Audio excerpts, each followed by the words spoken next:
ሃይማኖት አንድ ሰው ሃይማኖትን አይወክልምና ይሄኛው አሁን ያነሳው ነገር ትክክል ነው አስተያየትን እቀበላለሁ እኔ ባለፈው አሁን ሰምተሽ አይተሽ ከሆነ የሆነ ሰው እዚህ ሶሻል ሚዲያ ላይ እስልምናን ተናገረ ተብሎ ተደበላልቆ ነበር ሚዲያው አንድ ነገር ማወቅ ያለብሽ ዲን الاسلام በቢሊየን የሚቆጠር ሰው ፎሎ የሚያደርገው በቢሊየን የሚቆጠር ሰው ረሱልን እንደ ደሙ የሚወድ ሰው አንድ ተራ ምንም እዚህ ግባ ማቲው ምሳውን በልቶ ቁርሱን በልቶ ምሳውን የማይደግም ሰው ይሄን እስልምና ስለሰደበ እሱ ላይ ስትወርጂ ምን ይሆናል መሰለሽ ሌላው ዱርዬ ይነሳና መሳደብ ይጀምራል ዌል ይሄ ሰውዬ ሲናገር እንደሰማችሁት መንሱር የሚባለው ሀቢባ ቤት ተራ በሚል ለኔ እንደሆነ መረጃዎች ደርሰውኛል የተናገረው ተራ ማለት ለስድብ ከተጠቀመው ተራ ሰው እዚህ ግባ ማይባል የሚለውን አንድ በአንድ በመረጃ ነብዩ ላይ አፕላይ አድርገን እናሳየዋለን ተራና የተናቀ የተዋረደ ቆሻሻ ማን ነው የሚለውን በመረጃ ላሳያችሁ ባንድ ወቅት ነብዩ ወደሆነ ቦታ ይሄዳል በዛ ቦታ ላይ ሲሄድ አንዲት ሴት ጡት የምታጠባ እስከ ሞግዚቷ ያገኛል ያቺ ጡት የምታጠባ ልጅ ያላት ሴትን ወደ ቤቷ ሲገባ ያያታል ከዛ እንደዚህ ይላል when the prophet entered upon her he said to her give me yourself in marriage as a gift ወደ እሷ ይገባና ምን ይላታል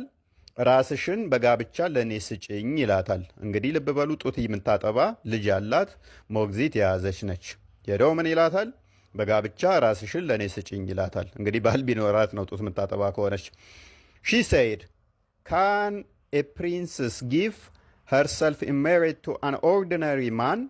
ምን ብላ መለሰችለት እሷም ንግስት ለተራ ወንድ ራሷን አሳልፋ ትሰጣለችን ብላ መለሰችለት ማለት ነው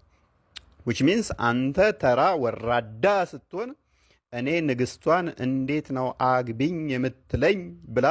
ምላሽ ሰጠችው ማለት ነው እኔ እስከዛሬ ድረስ መንሱር የትኛውም ሴት ለጋብቻ እንኳን ጠይቂያት አልጠየቅኩም እንጂ ብጠይቅ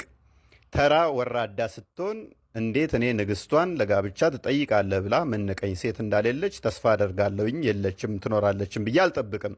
ነብዬ ግን ተራ ስለሆነ ንግስት ለተራ ወንድ ራሷን አሳልፋ ልትሰጣት አትችልም ብላ መልሳለታለች ማለት ነው ሶ ነገር ያላገባከው ለምንድን ነው ማመናቀቶክ ነው አይደል ለብሬ ነው የመጣችሁ ሴቷ ብለህ ስለምታስብ ነው እንደዛ እኔ ሳይኮሎጂካሊ ሳስብክ እንደዛ ስላሰብኩ ነው ትክክል ላይሆንም ይችላል ግን ብዙ ጊዜ ትንሽ ያላችሁ ወንዶች የትኛውም ሴት ስትመጣ ወደ እናንተ ገንዘቤን ብላ ነው እኔን ወዳኝ ሳይሆን ገንዘቤን ብላ ነው የመጣችሁ ብላችሁ ነው የምታስቡት ስለዚህ አንተ እስካሁን ድረስ ወስነህ ወደ ትዳር መሄድ ያቃተህ የምትመጣው ሴት ሁሉ ወደ አንተ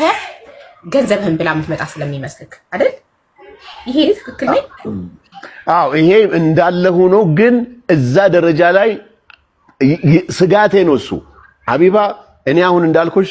ሪያሊቲው 40 አመቴ ነው እኔ 38 ያልኩሽ ጀስት ለፈን ነው ከ40 አመት በኋላ እኔ አሁን 50 ለመድረስ 60 ለመድረስ በጣም ቅርብ ነኝ ማለት 20 ምናምን ነው ነገ ለሞት ይችላል አላህ ነው የሚያውቀው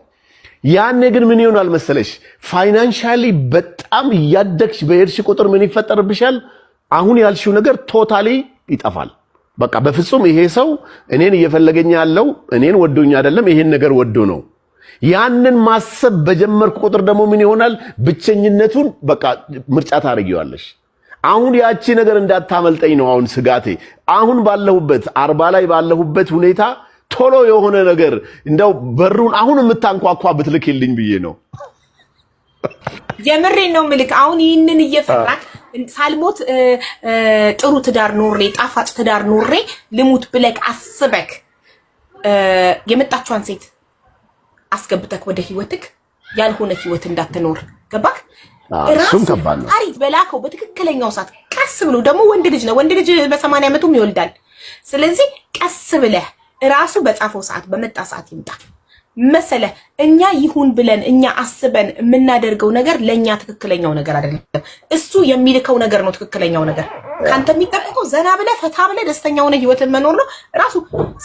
ሳታገባ ብትሞት ራሱ ፈጣሪ ትክክል ነው አይሳሳትም ቀን ደርሶ ሳታገባ ብትሞት ትክክል ነው በቃ አንተ ስትፈጠር አግብተክ እንድትኖር አልነበረም የተፈጠርከው አውዝ ብለህ ቢሳረጅ መረህ ህይወት አይደለም ሀቢባይ ህይወትን አምኖ መቀበል ማለት አየህ ትዳር በጣም አስፈልጎካል ማለት ነው። በጣም አንገብግቦኛል። አሁን ይኸው የምቀመጥበት መጅሊስ ይሄ ሶፋ ይቆረቆረዋል ባሌን የምትል ይሄን የመሰለ ቤት ውስጥ ብቻ ነው የምትኖረው? ወላሂ ቤቴ it's a 4 bedroom 4 መኝታ ነው። በዚህ በኩል ወደ ውስጥ ምናምን ክፍል አለው። አው ግን ቤት ነው የሚመስለው። ወላሂ ምንም በቃ it's a big problem። ለዛ ነው የምልሽ እኮ ይሄንን አላህ እንዲሰጠኝ ወይንም ደግሞ ቀኑን እንዲያፋጥንልኝ